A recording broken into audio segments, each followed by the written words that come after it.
Quying Ibrohim aka. Ko'ryapsizlarmi? Akalar latokni yangicha stilda Ibrohim aka bilan qilishibdi. Hammaga manfaatli bo'ladi. Yaxshilab ko'ringlar. Tepadan qaraganda bir tekis turibdi. Misol uchun bu taraf 9 lik 0 bo'lsa, bu taraf ham 9 lik. Lekin buni pastdan ko'rsataman, hozir ko'rasiz. Bu tarafdan bu taraf 2 sm balandroq. Nimaga?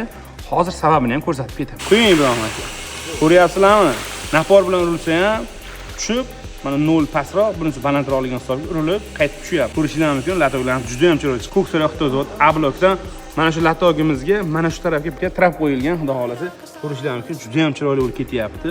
Mashalloh, ukuloni juda ham ideal holatda chiqqan. Ibrohim akamlar betoni bilan 1 metr uchun mana shu Ko'ksaroydan 350 ming so'mdan haq olishdi. Ya'ni tagiga armaturalar, betonlarini ham chotki qilingan ekan. Mana shu narsani aytib o'tyapmiz eslatma o'rnida.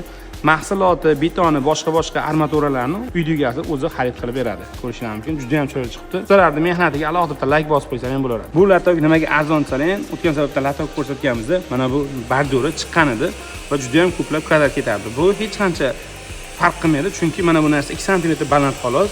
Shuni hisobiga narxida tafovut qilmaydi. Oddiy latoklar bilan bir xil narxda ketaveradi. Ko'rishingiz mumkin, agar mana bu yerga bardur qilib chiqarilsa, juda ham ko'p kvadrat va juda ham ko'p mehnat ketar edi. Videomiz manfaatli bo'lishi uchun do'stlaringizga yuborib qo'ying. Ukulonga e'tibor berib qo'yasizlar.